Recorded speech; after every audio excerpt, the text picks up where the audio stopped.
Hello everyone, this is the LEGO Movie 2 LEGO Movie Maker set. I've actually seen very few viewers express interest in this set, so I will go through it fairly quickly, but it is the last boxed set from Wave 1 of LEGO Movie 2 sets for me to review.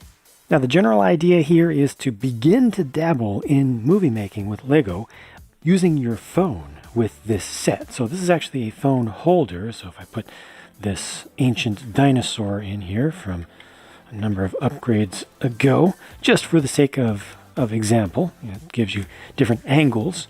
You'd have the screen facing towards you, so the rear camera is facing towards your subjects. That's just how the mount works.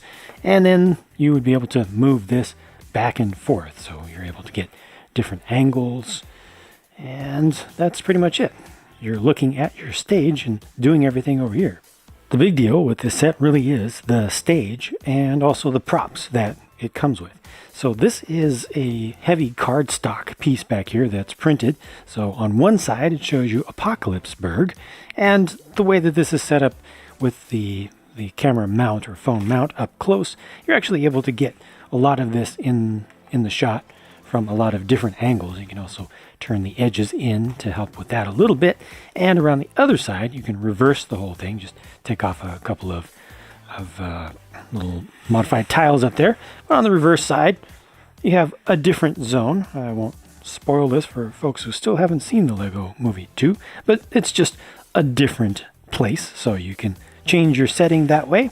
And then the setting base itself, or the floor of the set, has a couple of sliding elements, so you can put a figure on there and see, that allows you to move. Now this is not set up for stop motion. Of course, if you have something set up with your phone with an app to do stop motion, you can use it, but the idea here is that you would be recording live in real time. So you do little clips with little animations that you would do, and then you can use their free little downloadable app to add some sound effects and things. There are different places built in for attaching the camera mount and the director's chair up there, so you can get slightly different setups if you want, but for the most part you probably want to use that center position quite a lot. But these are just two of the things that you can use. They also have these overhead mounts or armatures for moving models around, so those can be this one can be angled up and down, and also allows you to make some turns with the ship there, the starship there. And yeah, it doesn't work that well, to be honest. There's just not enough friction in there. I think that something needs to change there to make this particular one work a little bit better. The mounting point just isn't quite right. The general idea here is that you would be able to slide these things around, so this whole thing is able to move on its mount back here. But notice that as I move that, I'm also moving the background, which is awkward. I can try to avoid that by just moving this end through here, but that's not really working so well either. What about this one over here?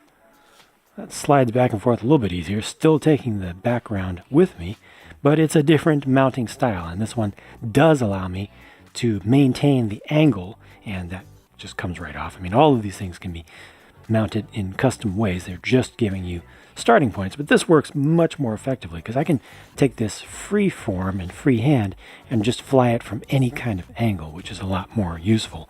So this is one of Rex's ships here, just as a miniature build, and include the baby dinosaur in there, which is great. I love that mold, and to have it actually piloting this thing, I think adds a lot to the charm of this particular model. So that can be used by itself, and with the clear bar it helps you to use it on its own.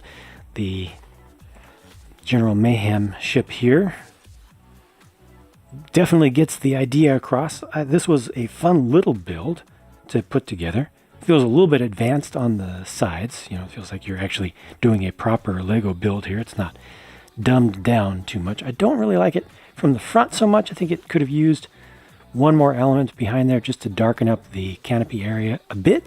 But overall, this is a cool little thing. It doesn't open up from the back, but you can change the angles of the winglets and the little star shooters from the sides if you want. And then they have a bunch of other stuff as well that you can use as props.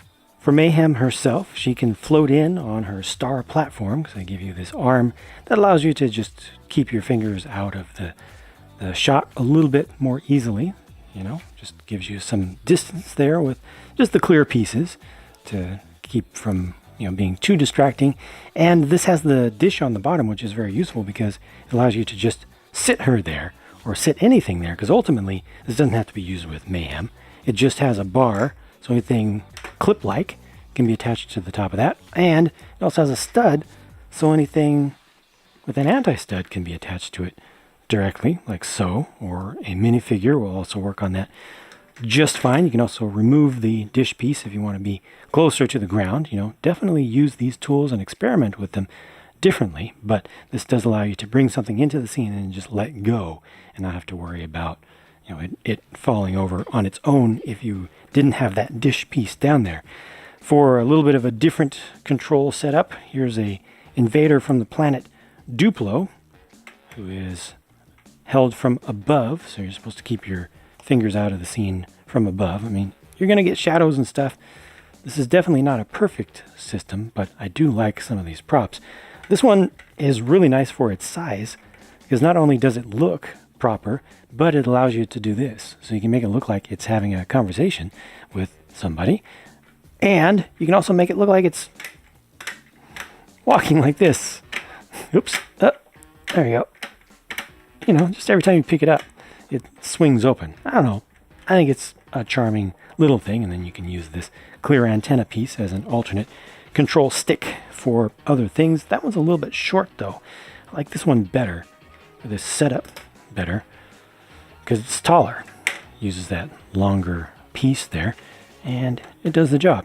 This is not an animated version of Queen Whatever I Want to Be, but she does have two expressions there, so you can quickly swap those around just by turning her around, or you can leave this one invisible or not visible by just turning that face in or turn this face in. Choose whichever you prefer, but I mean, this is a pretty good representation in this scale of her basic pile of bricks form.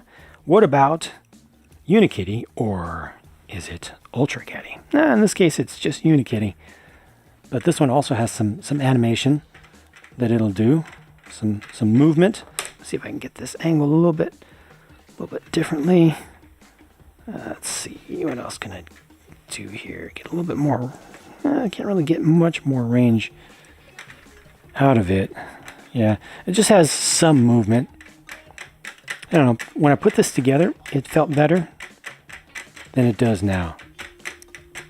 I like the idea, and I like being able to move things around. It's a decent build, and if you don't like this in particular, it doesn't take too many pieces to put yourself together, you know, a custom version of Unikitty with some of these printed pieces that are included on this. So, you know, again, just another thing to do. And then they have a version of the escape buggy from a part of the movie, and this will actually hold a figure in it. So if I grab another one from the set, you can just set Lucy right in there on the top, and there is no stud connection to hold her in. Look at this.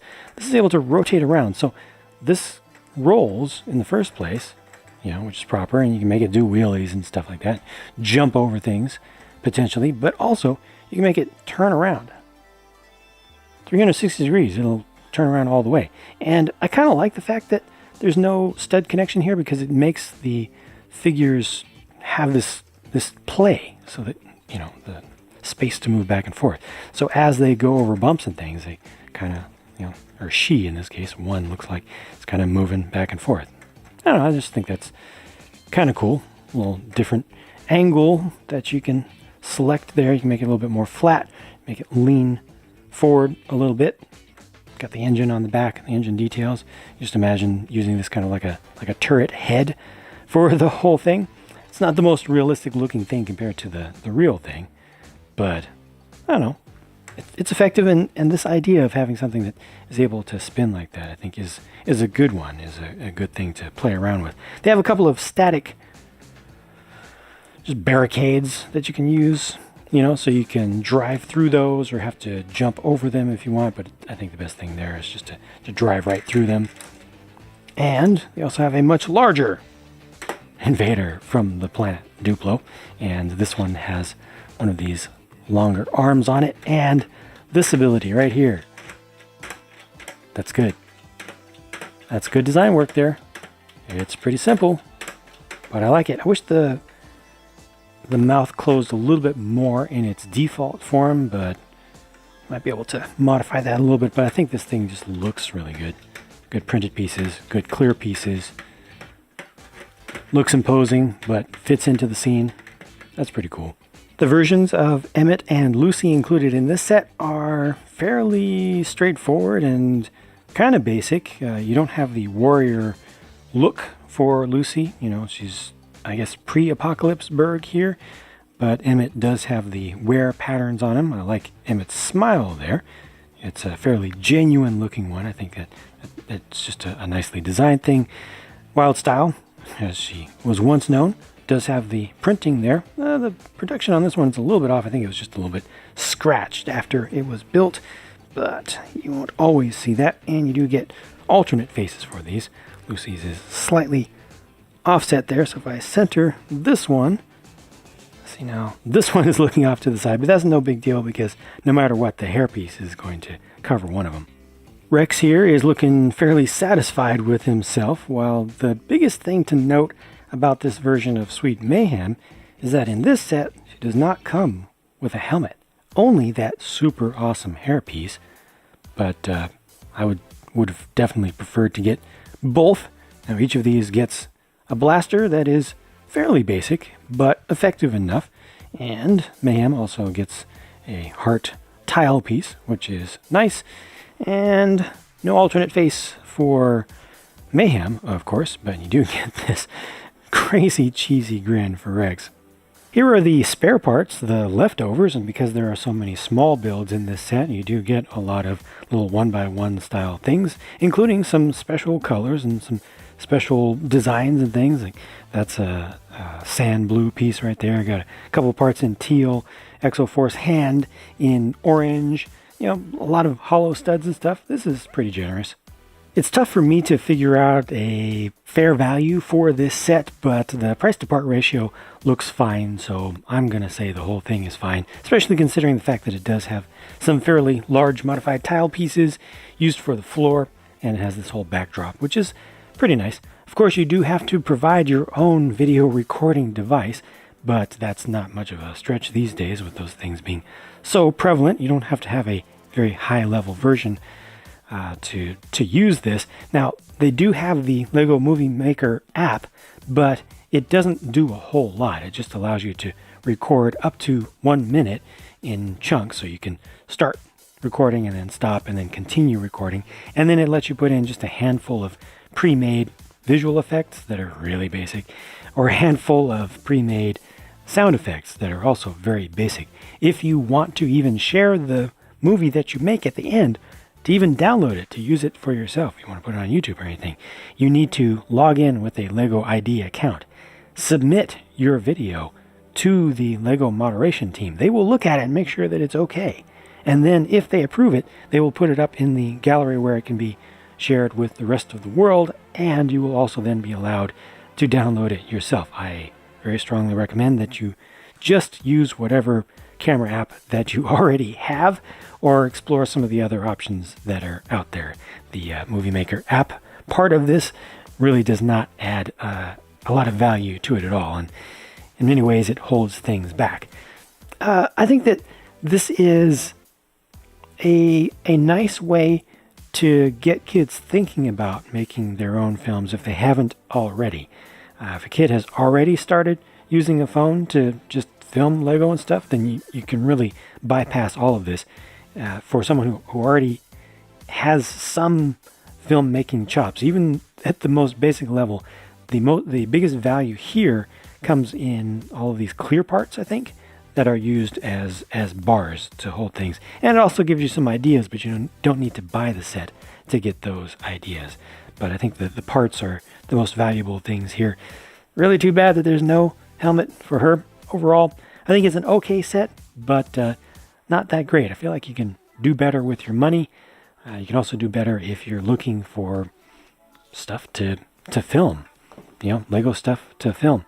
So that's it for my thoughts on this one. I'm going to move on. I did a build for this. If you want to see the little assemblies being put together, that's over on my build channel now. But I'm going to move on to stuff that more of you want to see, hopefully. And I'll talk to you again soon.